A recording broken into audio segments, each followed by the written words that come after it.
The rain hadn't even stopped falling when my brother-in-law claimed everything. My father's company. $500 million. The entire empire my dad spent his life building. Then he tossed me a set of rusty keys and said the only thing I inherited was my dad's old truck. That should have been the end of the story. But the moment I started that engine, the dashboard lit up, and a hidden navigation system activated. My father had programmed a destination, a place he wanted only me to find. And suddenly nothing about that funeral felt accidental. The rain was steady that afternoon, not dramatic, not thunderous. Just a cold, relentless drizzle that soaked into everything. The kind of rain that makes the world feel heavy. Fitting weather for a funeral. I stood at the bottom of the mansion steps, my black coat clinging to my arms, watching the last of the guests disappear down the long gravel driveway. My father had been buried less than an hour ago. The earth over his grave was probably still loose, and already the vultures were circling. Richard stood near the front door, beneath an oversized black umbrella, dry and comfortable, like a man waiting for his car after a successful meeting.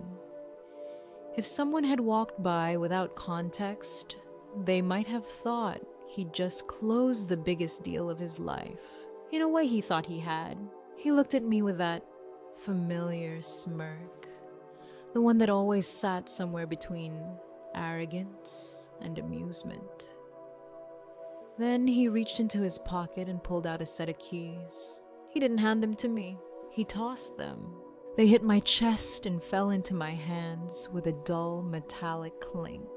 The metal was rough and cold, old, rusted around the edges. "Here," Richard said casually, smoothing the sleeve of his expensive suit. "Your inheritance." I stared down at the keys. A single truck key attached to a faded keychain.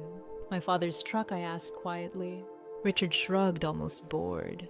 "Be grateful you got that much." For a moment, neither of us spoke. The rain filled the silence. Then he leaned slightly closer, lowering his voice, just enough to make the insult feel personal. "Stick to your flowers, Morgan," he sneered. "Leave the business to the men." Something sharp twisted inside my chest. Not surprise, I knew who Richard was. But hearing it here, today, in front of my father's home, still felt like a slap. I looked past him toward the mansion, the same house where I'd spent countless nights sitting beside my father's hospital bed during those last months. The same house where I'd changed IV bags, adjusted morphine drips, and held his hand when the pain made him forget where he was. Richard hadn't been there for those nights. He had been golfing, networking, handling business, waiting for the day the old man finally died. I tightened my grip on the keys until the jagged edges bit into my palm. For a moment, just a moment, I felt the grief rising in my throat. That dangerous wave that threatens to pull you under if you let it. My eyes burned. I wanted to scream at him. I wanted to ask how a man who had barely visited my father in his final weeks could stand here now pretending to own everything he built. But I didn't give him that satisfaction. Instead, I turned around. At the edge of the driveway, parked slightly off to the side like something forgotten, sat the truck. My father's old work truck. The paint was faded. A dull, tired color somewhere between gray and blue. The Titan Logistics logo on the door had peeled away over the years, leaving only a ghostly outline. To Richard, it probably looked like junk.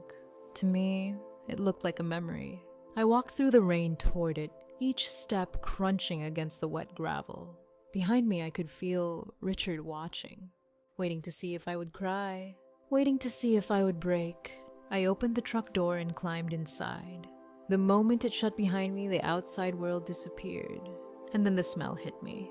Peppermint gum, stale tobacco, motor oil, my father. The scent wrapped around me like a ghost from another life.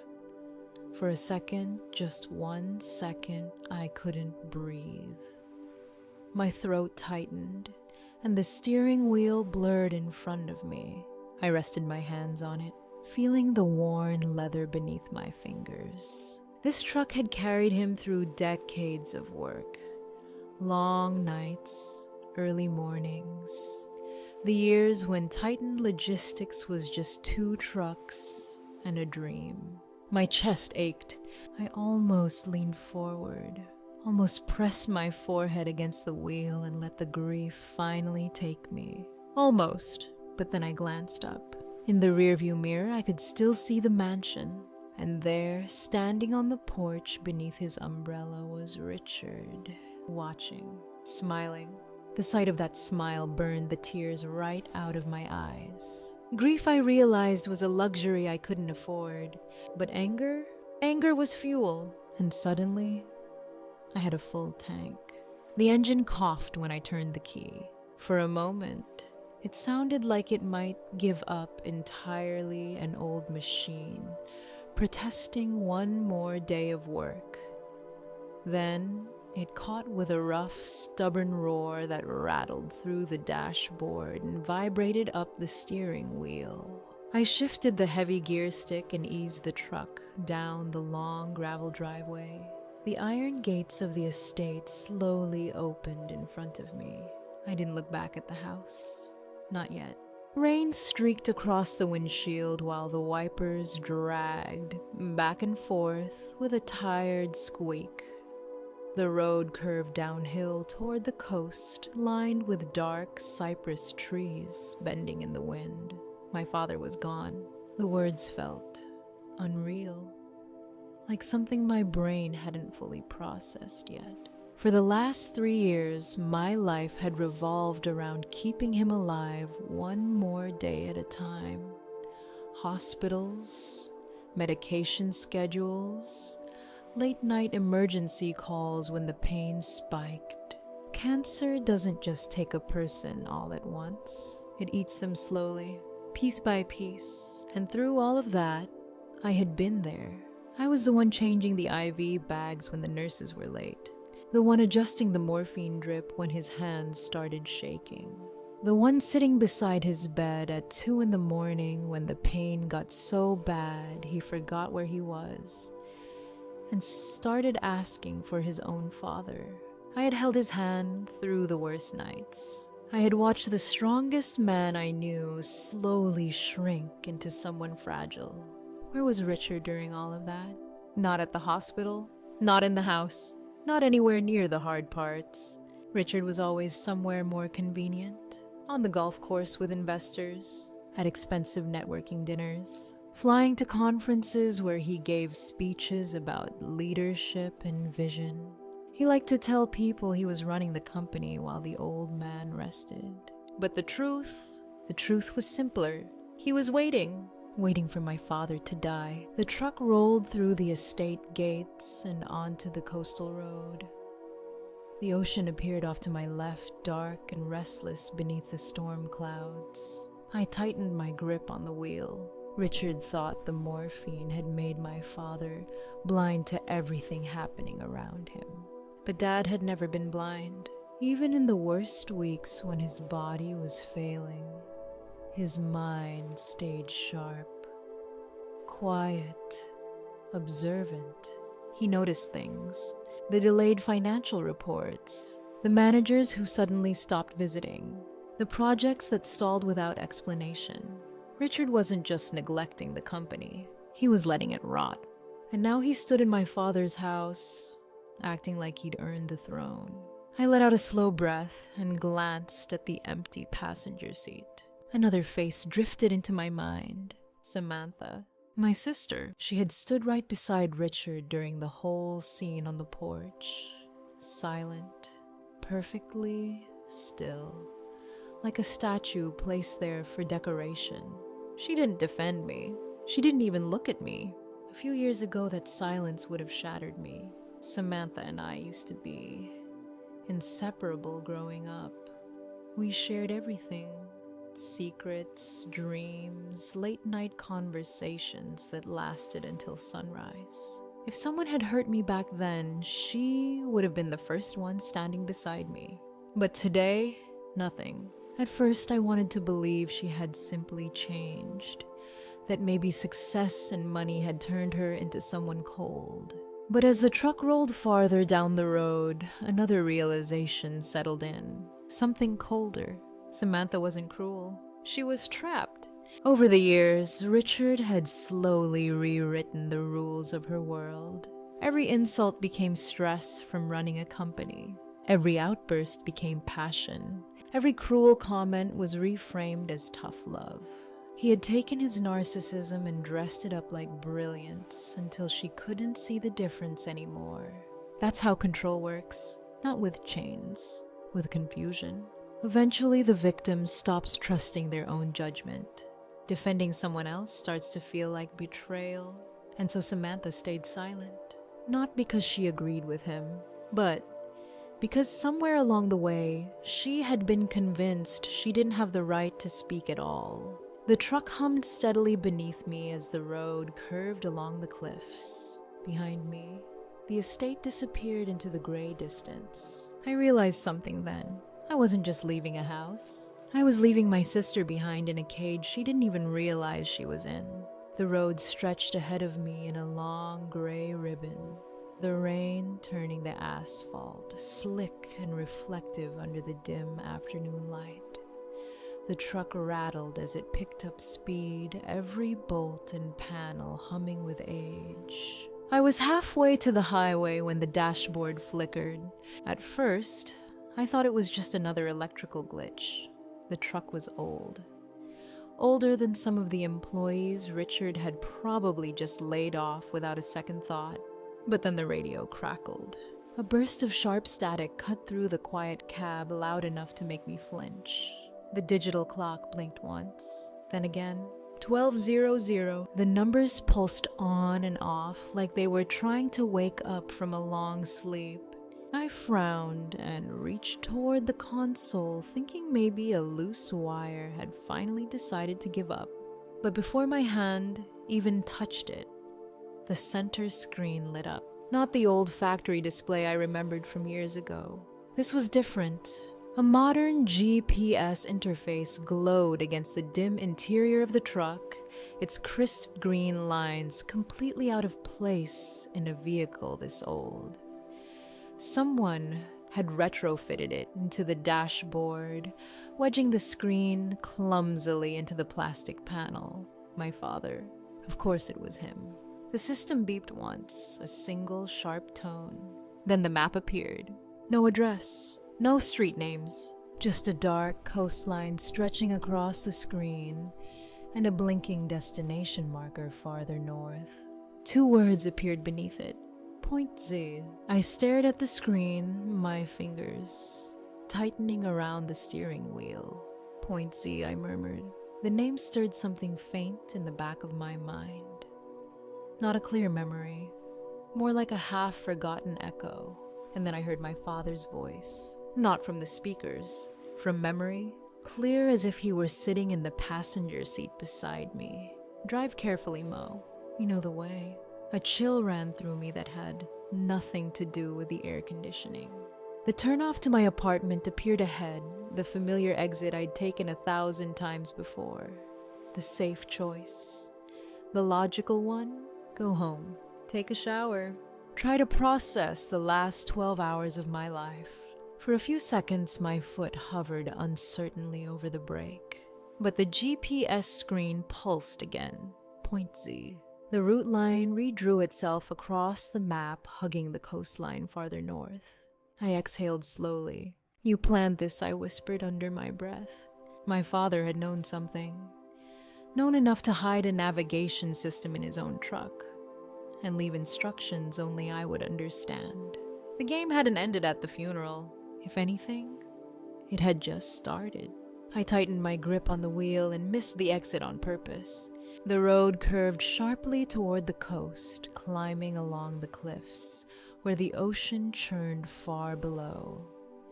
gray waves smashed against the rocks, sending white spray into the wind. The storm out over the water was getting worse. The GPS guided me farther away from the city lights, deeper into a stretch of coastline that grew more desolate with every mile. Eventually, the paved road narrowed. Then it ended. The tires crunched onto a gravel track that cut across the headland like an old scar. Wind rocked the truck as I followed the route line, blinking steadily on the screen. Point Z was close now. Through the rain and mist, a dark shape finally appeared ahead. At first, it looked like nothing more than a shadow against the cliffs. Then the outline sharpened. A tall lighthouse stood on the edge of the headland, long decommissioned. Beside it sat a wide, corrugated warehouse, its faded metal walls battered by decades of salt wind. I slowed the truck. Something about the place stirred a deep memory. 40 years ago, before Titan Logistics was an empire, this was where my father had parked his very first truck.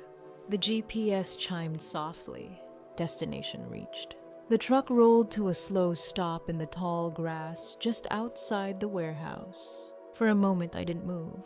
Rain tapped steadily against the windshield while the engine idled beneath me, its rough vibration humming through the seat. Ahead, the old warehouse stood exactly where memory said it would be, though time had not been kind to it. The corrugated metal walls were streaked with rust. The once bright Titan Logistics logo had faded so badly it looked like a ghost painted on the siding. One corner of the roof sagged slightly, and the wind pushed through gaps in the metal panels with a low, hollow whistle. To anyone else, it would have looked abandoned, worthless. Exactly the kind of place someone like Richard would sell off without even stepping inside. But I knew better. This place wasn't just a warehouse. It was the beginning. 40 years ago, when Titan Logistics had been nothing more than 2 trucks and a handshake agreement, my father parked his first vehicle right here on this headland. I remembered visiting as a kid, running between the crates while the ocean roared below the cliffs. Back then, this place felt like the center of the world. Now it looked like a ruin. I shut off the engine. The sudden silence pressed in around me, broken only by the distant crash of waves and the wind scraping along the metal walls. The keyring Richard had thrown at me still sat in my hand. I turned it slowly. One large key for the ignition, and another smaller one I hadn't paid much attention to earlier. My pulse quickened. I grabbed the flashlight from the glove compartment and stepped out into the rain. The wind hit me immediately, sharp and salty off the ocean. Tall grass whipped around my legs as I walked toward the massive steel doors. A heavy padlock hung from the handles. Old, thick, rusted. I slid the smaller key into it. For half a second, I expected it not to work. Then, click. The sound was clean, certain. The lock dropped into my palm.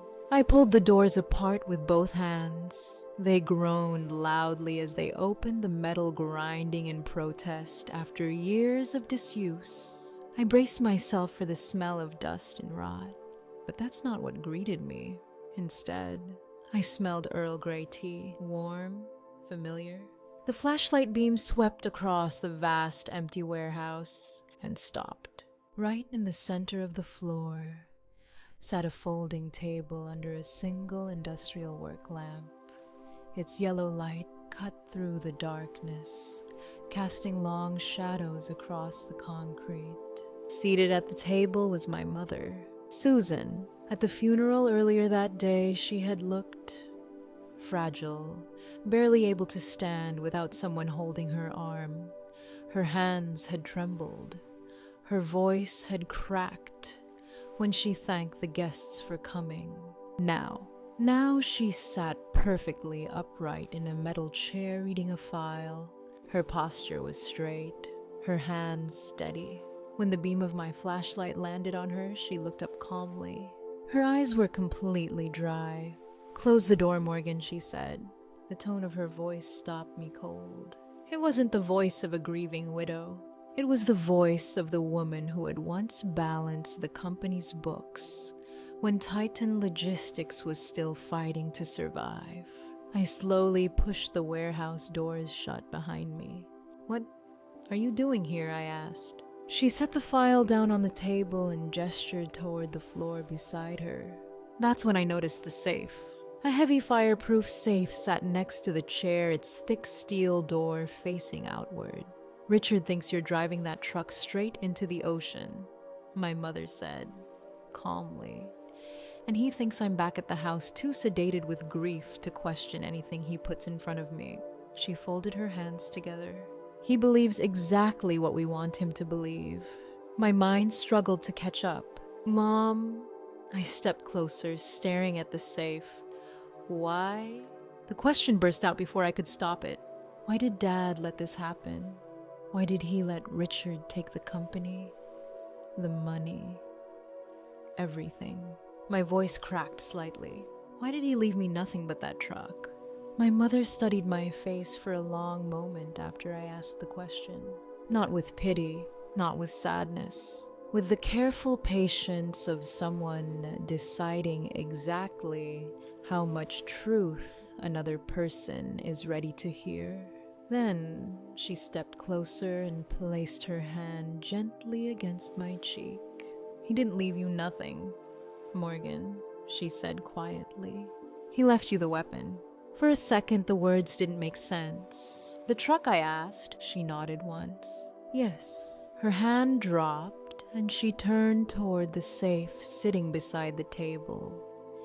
The heavy metal door reflected the lamp's light in a dull gray glow. "Your father knew exactly what Richard was," she continued calmly, "long before the rest of us did." I frowned. "Then why didn't he fire him?" My mother let out a slow breath. "Because by the time he understood the full extent of Richard's greed, it was already too late for something that simple."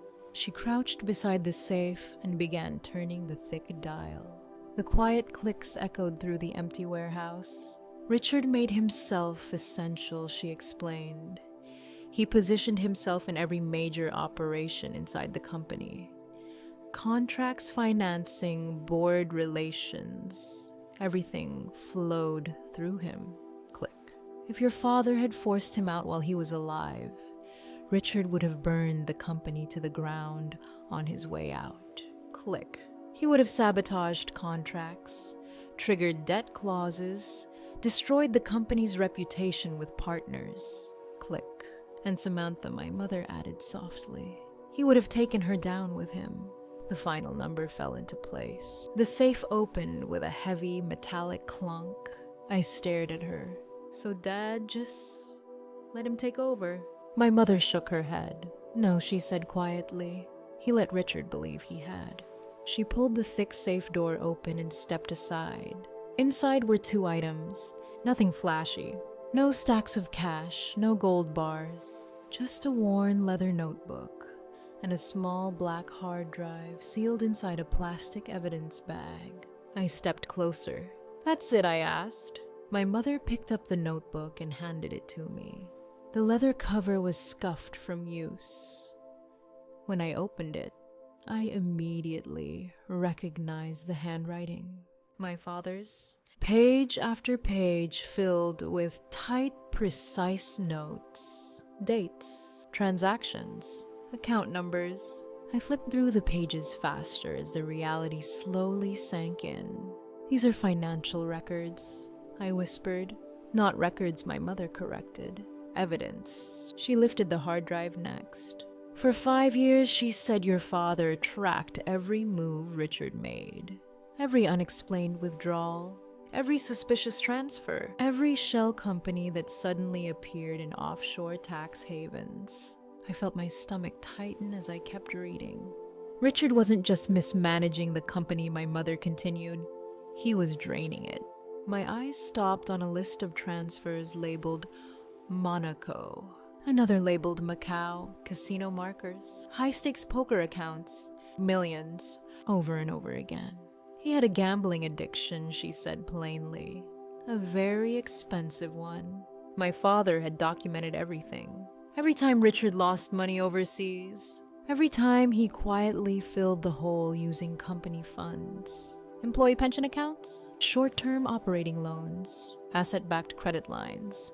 Richard hadn't just been careless. He had been feeding a parasite that was slowly bleeding Titan Logistics dry. But then I turned another page and felt the air leave my lungs. Loan documents, multiple applications, all signed by Samantha. My sister's signature appeared again and again at the bottom of the pages. Perfect. Too perfect. I said slowly, these are forged. My mother nodded. Digital copies, she confirmed. Lifted from birthday cards and old paperwork, then pasted onto new documents. I stared at the pages, my pulse pounding. Richard had been using Samantha's identity to secure fraudulent loans. If those debts collapsed, if the bank started investigating, my sister wouldn't just lose everything, she would go to prison. He turned her into his shield, my mother said, quietly. A deep anger began building in my chest. Everything about that funeral suddenly looked different. Richard's arrogance, his confidence, the way he tossed me the keys like I was nothing. He truly believed he had won, and my father had let him believe it. My mother closed the safe and leaned against the table. Your father understood something about Richard, she said softly. His arrogance is his blind spot. She looked toward the warehouse door where the truck sat outside in the rain. He would never fear you, she continued, because he never respected you. Her eyes returned to mine, and he would never search that truck, because he thinks it's worthless. A slow realization settled over me. The truck wasn't an insult. It was camouflage. My father had hidden the evidence inside the one thing Richard would never bother to investigate. A Trojan horse made of rust and steel. My mother folded her arms. Your father knew he wouldn't live long enough to finish this fight himself, she said. So he waited. She nodded toward the notebook in my hands. He gathered the proof. Then she looked at me with quiet certainty. And when the time came, he handed the war to you. I spent the rest of that night reading. The rain outside the warehouse never really stopped. It softened to a drizzle by morning, but the wind kept rattling the metal siding like the building itself was trying to whisper warnings. Page after page, my father's handwriting laid out the truth. Richard's withdrawals. Shell companies tucked away in places most people would never think to look. The Cayman Islands, Monaco. Accounts linked to casinos in Macau. But the deeper I read, the worse it became. Richard hadn't just been siphoning money from the company. He'd been gambling with it. Millions lost across green felt tables and private poker rooms, while Titan Logistics quietly carried the weight of his debts. And then there were the loan applications, the ones signed by Samantha. I studied those pages longer than any of the others. The signature was flawless. My sister's looping handwriting copied perfectly onto document after document. Too perfect. The metadata attached to the files on the hard drive confirmed what my instincts already knew. Richard had copied the signature from a birthday card she'd once sent him, then pasted it onto loan agreements worth millions. If those loans collapsed, if the banks came knocking, Samantha would be the one standing in front of a judge, not Richard. My chest tightened as the realization settled in. This wasn't just theft, it was insurance. Richard had turned my sister into his human shield. For a long time, I sat there in silence, staring at the pages while the first gray light of morning crept through the cracks in the warehouse walls. When I finally closed the notebook, something inside me had changed. The humiliation at the funeral didn't matter anymore. The company didn't even matter the way it used to. This was about something else now. This was a rescue mission. Richard thought he'd humiliated me by handing me an old truck and sending me back to the dirt. Fine, let him think that. Because gardeners understand something most people don't. Sometimes you don't rip the weeds out immediately. Sometimes you let them grow. Just long enough to expose their roots. So I went back to my life. At least that's what it looked like from the outside. Every morning, I pulled on my muddy boots and canvas jacket and drove to the nursery, where I'd been designing gardens for years. Wealthy clients still wanted their zen courtyards and rose terraces, and I still gave them exactly what they paid for. To the world, nothing had changed.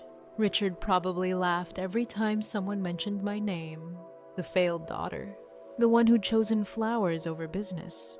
But while he was busy enjoying his new throne, I was quietly building something else. The first call I made was to a forensic accountant named Arthur Sterling.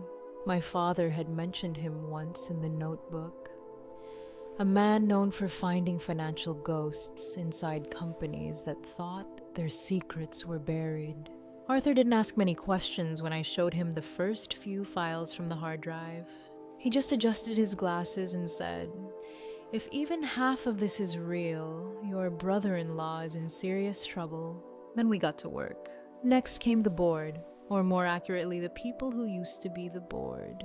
Richard had spent the last 2 years pushing out anyone who questioned him.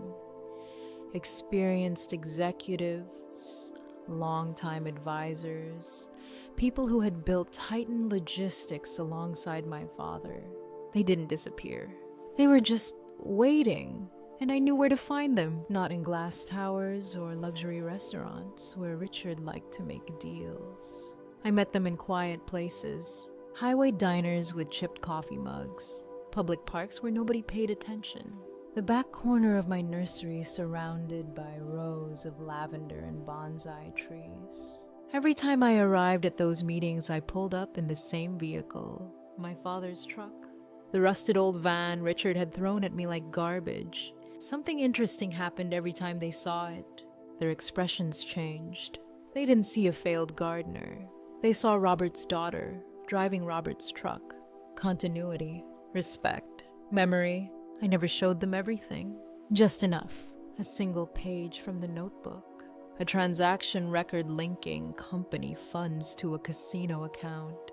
A copy of Samantha's forged signature beside the metadata proving it had been pasted there. Their skepticism turned into anger faster than I expected. One by one, they signed proxy forms. Voting rights? Board shares Richard thought he already controlled. And slowly, quietly, the balance of power began to shift. Meanwhile, Richard was busy spending money he didn't actually have. A 70-foot yacht appeared in the marina.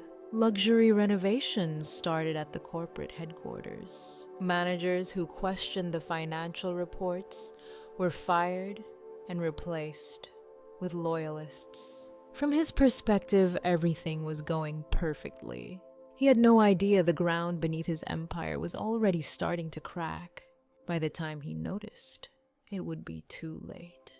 Because while he thought he'd buried my father's legacy with him, I was already using it to dig the grave Richard had prepared for himself.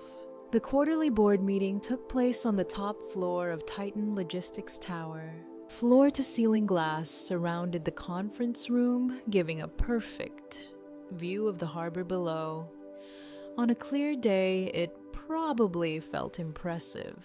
That morning, the sky was gray. Richard sat at the head of the long mahogany table like a king settling into his throne. His tie was loosened, his eyes slightly bloodshot, and the confidence he wore felt a little too loud, like someone trying very hard not to look nervous. Still, he spoke with the same sharp authority he always used. "Let's make this quick," he said, flipping through the agenda without really reading it. "I'm proposing we dissolve the current board structure and consolidate executive authority. This company needs agility, not committees. The few board members he hadn't fired shifted uncomfortably in their seats. No one spoke. Everyone knew the company was bleeding, but no one wanted to be the one who challenged the man sitting in the CEO chair. Then the conference room doors opened. The sound echoed across the room. Richard looked up, irritation flashing across his face, and saw me for a moment. He didn't seem to recognize what he was looking at. At the funeral, I'd been standing in the rain, wearing a black coat and mud on my boots. Now I walked in, wearing a tailored navy suit that fit like armor. Behind me walked two men, Arthur Sterling carrying a thin laptop bag, and Detective Miller from the fraud division. Richard blinked once. Then he laughed, a brittle, forced laugh that bounced awkwardly around the room. "What is this?" he said, leaning back in his chair. "Bring your daughter to work day." A few nervous chuckles came from the table. Richard waved a dismissive hand. "Go back to your flowers, Morgan," he added. "The adults are talking." I didn't respond. I walked calmly to the front of the room and connected Arthur's laptop to the presentation screen behind Richard. The massive display flickered to life. The first image appeared, a scanned loan application for $5 million. Signed by Samantha. Richard glanced at the screen, unimpressed. "Congratulations," he said sarcastically. "You found paperwork." I clicked the remote. The next slide appeared beside it. Digital metadata, timestamps, editing records. The signature layer highlighted clearly on the document. "Copied from a birthday card," I said evenly. The room went silent. Richard's smile faded slightly. "I'm not here to talk about flowers," I continued. Another click. Rows of numbers flooded the screen: bank transfers, casino accounts, offshore shell companies. "I'm here to talk about the $40 million you embezzled from Titan Logistics." Richard shot to his feet so quickly his chair tipped backward. "That's a lie," he snapped. "This is proprietary company data. Shut that off immediately." "Sit down, Richard." My voice cut through the room like a blade. It wasn't loud, but it carried. He froze. "I bought the company's outstanding loans this morning," I said calmly, "which means I now control the debt structure." Another slide appeared. Arthur's forensic breakdown of the financial records. "I also hold 60% of the proxy voting shares." Around the table, several former board members, people Richard thought he had pushed out years ago, sat quietly, watching, waiting. Richard looked from face to face as realization began to creep in. You can't do this," he muttered. "Oh, I can," I said. I clicked the remote one more time. The final slide appeared. Casino debt statements from Macau and Monaco. Millions lost. Withdrawn directly from Titan Logistics accounts. The room erupted with gasps. Richard stared at the screen, then at me, then back at the screen. And suddenly, something inside him cracked. He didn't shout. He didn't threaten. He just collapsed. His shoulders sagged as if someone had pulled the spine out of him. "It wasn't my fault," he said hoarsely. The market turned. "I was trying to save the company." His voice rose, suddenly desperate. "Your father set me up. He knew he wanted me to fail." Then the anger turned sideways. Samantha had just stepped into the doorway behind me. "And you," Richard snapped at her. "You never supported me. You only cared about the money. I did this for you." He sounded smaller with every word. Not a CEO, not a mastermind. Just a man watching his lies collapse around him. I looked at Detective Miller and gave a small nod. The detective stepped forward. "Richard Lawson," he said calmly, pulling a pair of handcuffs from his belt. "You're under arrest for fraud, embezzlement, and financial forgery." Richard backed away a step, then another. No, wait, Morgan, we're family," he pleaded suddenly. "You can't do this." I met his eyes, cold and steady. "We're not family," I said. "You're just a bad investment." The cuffs snapped shut around his wrists. Richard's voice echoed down the hallway as the detective escorted him out, shouting about lawyers and conspiracies until the elevator doors finally closed. And just like that, the king was gone. For a long moment after the elevator doors closed, no one in the conference room moved. The silence felt heavy, thick. The projector was still humming softly behind me, its light casting rows of financial records across the wall like ghosts of everything Richard had tried to hide. I turned. Samantha was still standing by the doorway. She hadn't moved since Richard started shouting. Her eyes were fixed on the screen on the documents, showing her signature copied and pasted across loan after loan. 5 million, 8 million, 12 million. All of it in her name. I watched her shoulders slowly fold inward as the realization settled over her. Not anger, not shock. Something deeper, like a building finally collapsing after years of invisible cracks. She took a few steps forward, staring at the projection like she was trying to wake up from a nightmare. "That's my signature," she whispered. No one in the room spoke. Arthur quietly shut off the projector, but the damage was already done. The truth had been burned into the air. Samantha looked at me then, really looked at me. For the first time in years, there was no Richard standing between us. No voice in her ear telling her what to think. Her lip trembled. And then she started crying. Not loudly, not dramatically.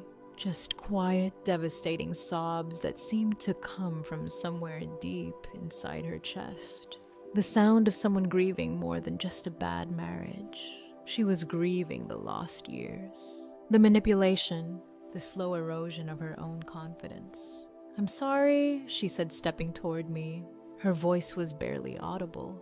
"I'm so sorry, Mo." I crossed the room and wrapped my arms around her before she could say anything else. For a moment, she just held on to me like she was afraid the floor might disappear beneath her. "It's okay," I said softly. "He's gone." And for the first time in a decade, it was actually true. The weeks that followed weren't easy. Removing Richard had been like cutting out a tumor. Necessary, but messy. The financial damage he'd left behind was deeper than anyone realized. Loans needed renegotiating. Contracts had to be repaired. Entire departments needed rebuilding after the people he'd fired were brought back. For a while, I took the CEO chair, not because I wanted it, because someone had to steady the ship. Arthur Sterling stepped in as CFO, untangling the financial knots Richard had left behind. And one of my father's old allies, Elena, the woman who had once been his right hand, returned to serve as interim president. Together, we started putting Titan Logistics back on its feet. But it didn't take long for me to realize something important. The corner office wasn't where I belonged. I didn't want to spend my life inside glass walls staring at spreadsheets and stock reports. That wasn't the part of the company my father had loved either. What he built was something deeper than numbers, a culture, a foundation. Strong roots that allowed everything else to grow. So, once the company stabilized, I stepped away from the tower. Not completely, but enough to breathe again. Meanwhile, Samantha began the harder journey. She filed for divorce within a month. Therapy started shortly after that. At first it was slow, painfully slow. Years of manipulation don't disappear overnight, but little by little, pieces of my sister started coming back. Her voice grew stronger. Her smile stopped looking rehearsed. And one afternoon, months later, she laughed at something I said. A real laugh. The kind I hadn't heard from her since we were kids. That's when I knew the worst of it was finally behind us. 6 months later, the truck was still in my life. I never sold it. For a while, I thought about it. There were plenty of collectors who would have paid good money for a vintage vehicle like that once it was cleaned up. But something about the idea felt wrong. So instead, I restored it. Not all at once, not with some flashy showroom makeover. Slowly, piece by piece. The rust was stripped away and the engine rebuilt. The cracked paint was replaced with a deep forest green that caught the sunlight just right. The interior was cleaned and reupholstered, the old worn seats replaced with fresh leather that still carried the faint smell of peppermint gum. The stale tobacco scent was gone. In its place lingered something lighter: sage, leather, salt air from the coast. Most mornings, the truck sat in the small gravel lot outside the nursery, where I still worked part-time. My boots were usually muddy, my hands usually dirty, and that suited me just fine. Titan Logistics was stable again. Elena and Arthur ran the day-to-day operations with the steady confidence my father had always trusted them with. I still attended board meetings when necessary, but the tower wasn't my home. The gardens were. One evening after closing, the sun was sinking low over the trees when I climbed into the truck to head out. Golden light stretched across the dashboard, catching the clean metal of the rebuilt panels. I opened the glove box looking for a pair of sunglasses. That's when I saw it. A small cassette tape tucked in the back corner. The label was faded, written in my father's familiar handwriting. Road Trip Mix 98.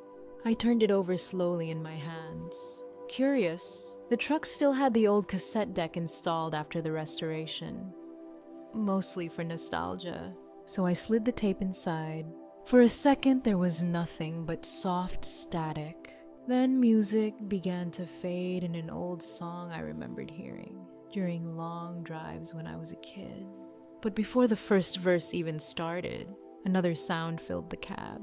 My father's voice, recorded over the beginning of the tape, warm and steady. "Drive carefully, Mo," he said. A pause. Then the words I'd heard echo in my memory so many times. "You know the way." I smiled. Outside, the sky was glowing gold and violet as the sun disappeared behind the ocean. I shifted the truck into gear and pulled onto the road. My father had played the long game to protect the people he loved. And now, as the wind rolled in from the coast and the road stretched out ahead of me, I realized something. Sometimes the harvest takes patience. Sometimes you have to let the weeds grow tall, just so you can pull them out by the roots. Sometimes justice doesn't come fast. Sometimes it grows quietly beneath the surface, waiting for the right moment to break through.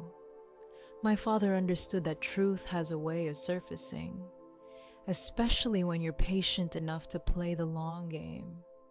And in the end, protecting the people you love is always worth the wait.